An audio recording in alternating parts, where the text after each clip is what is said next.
देखो ये क्वेश्चन है कि एक मास को तुमने स्प्रिंग से कनेक्ट कर दिया था और इनिशियली स्प्रिंग जो है अपने नेचुरल लेंथ पर है और उसको सडनली मास को छोड़ दिया तुमने, तो कितना नीचे आएगा?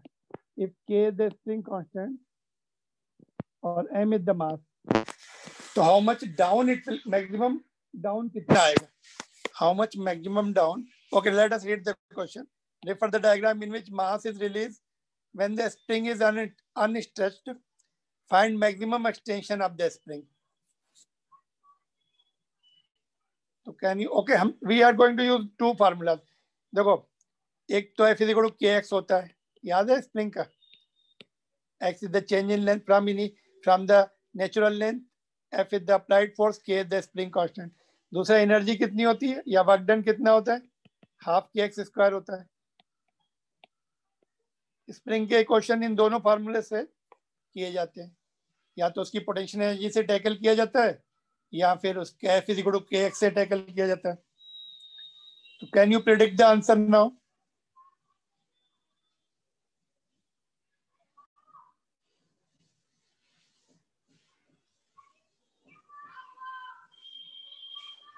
बोलो.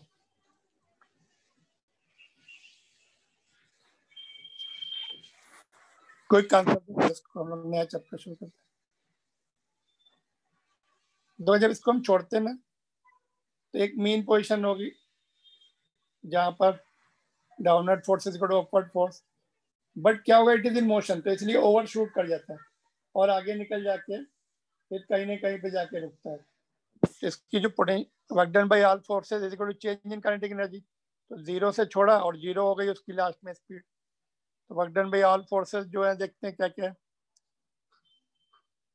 Work done by all force, gravity ने वर्क किया, स्प्रिंग ने वर्क किया.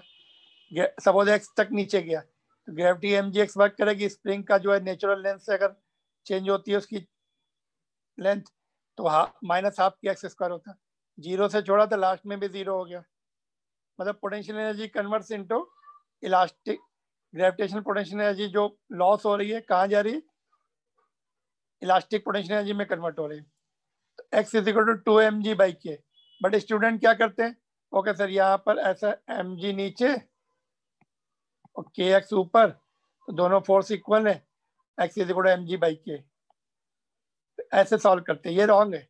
ऐसे कब होगा? जब उसको बहुत धीरे धीरे छोड़े, धीरे धीरे छोड़ते जाओ, हाथ में पकड़ के रखो. जब मीन पोजीशन पे आ जाएगा, बीच की पोजीशन में, इक्विलिब्रियम पोजीशन में, तब वो रुक जाएगा. उस समय mg will be K x. But suddenly छोड़ा उसको हमने, we are leaving it suddenly, तो ओवरशूट कर जाता है और मीन पोजीशन से, इक्विलिब्रियम पोजीशन से ओवरशूट करके एक्स्ट्रा डिस्टेंस कवर करता है. तो सडनली छोड़ने से 2mg बाई के.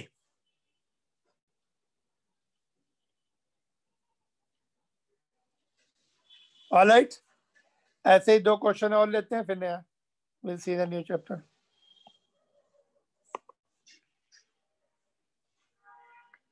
जैसे एक ये क्वेश्चन था कि the spring between blocks and mass, the string between blocks of mass m and 2m, ये स्ट्रिंग है, स्प्रिंग नहीं है, is massless and inextensible. System is suspended by the massless spring as shown. If the string is cut, find the magnitudes of the acceleration of mass 2m and m immediately after the cutting. Initially system is in equilibrium. अभी equilibrium system है, extend हो गई है दोनों bodies और rest पर है. ये कट कर देंगे तो इसका एक्सेलेरेशन भी निकालना है और 2m वाले का भी निकालना है, दोनों का एक्सेलेरेशन निकालना है. और सीक्वेंस देखनी है इसमें. देखो, पहले 2m की सीक्वेंस दी, 2m का लिखना है. कभी कभी होता है क्या है, हम m का पहले लिखते हैं बट m का बाद में है.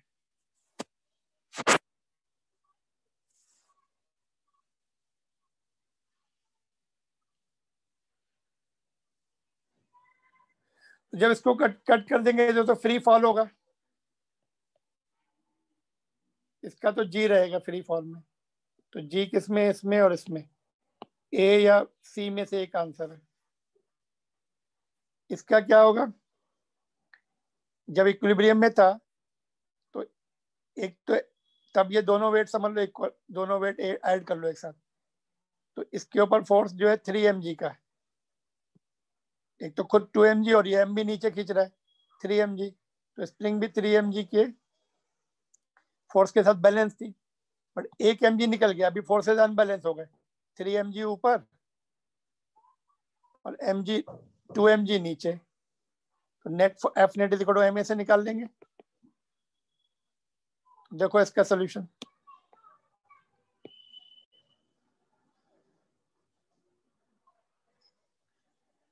देखो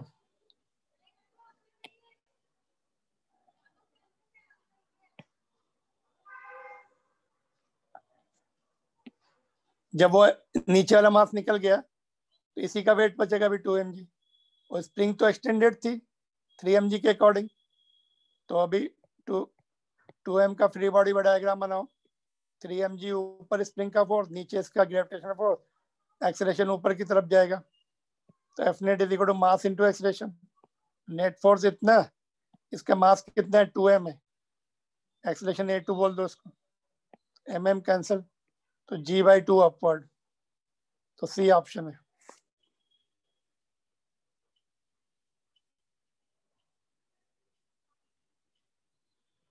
आगे समझ में?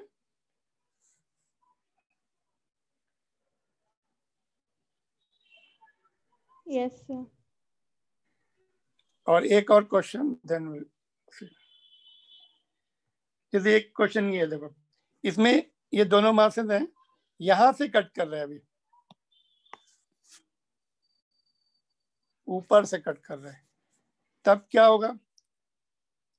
अभी ये स्ट्रिंग के ऊपर कितना टेंशन रहेगा, एक mg इसका और ये भी नीचे खींच रहा है, तो यहाँ इसका भी रिफ्लेक्ट हो जाएगा, 2 mg नीचे, ऊपर 0 हो जाएगा, 2 mg is equal to mass into acceleration, mm cancel हो गया, a is equal to 2g, ये तो 2g से नीचे आएगा ऊपर वाला, इसकी क्या कंडीशन होगी, ये mg नीचे और यहाँ से स्प्रिंग अपना इलांगेटेड है अभी भी, ये भी mg है, तो mg minus mg is equal to mass into acceleration, 0 is equal to mass into acceleration, तो a इज इक्वल टू 0। तो ये वाला ब्लॉक तो इनिशियली मूव नहीं होगा, इनिशियल पूछा जाता है हमेशा, बाद में क्या होता है चेंज हो जाएगा, फाइंड इनिशियल एक्सेलरेशन है ना।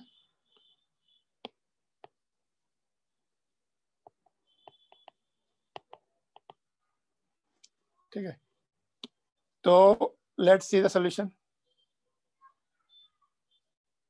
ए का देखो एफबीडी बना लिया हमने, mg इधर और ए के साथ तो स्प्रिंग अभी भी है, स्प्रिंग अपनी इलांगेटेड रहती है, वो सडनली वो एकदम से नहीं नॉर्मल पोजीशन में आती, लेजीनेस होती है स्प्रिंग में, धीरे धीरे वो अपनी नेचुरल लेंथ पे आएगी, तो mg माइनस mg तो 0 हो गया, तो ए तो इनिशियली हिलेगा नहीं, वो वहीं रहेगा,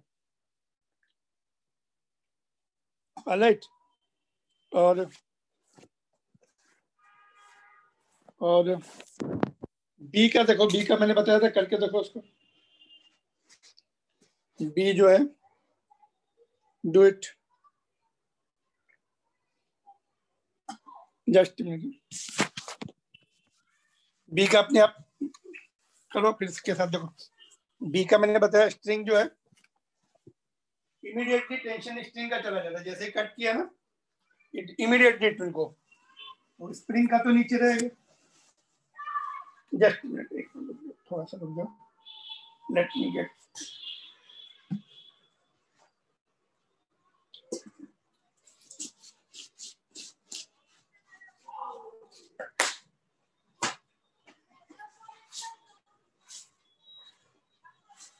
ओके।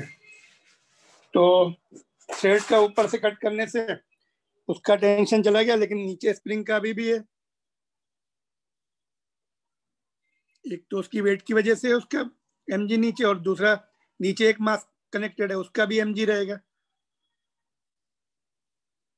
तो block upper block will have 2 forces downward, mg, और ऊपर से तो कट कर दिया हमने, है ना, ये जो है दिस इज कट, है ना, इसका जो एक्सेलरेशन होगा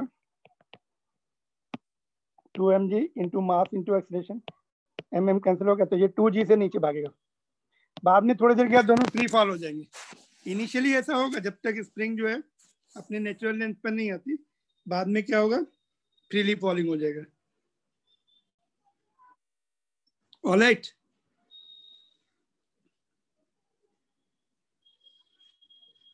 so this was the question.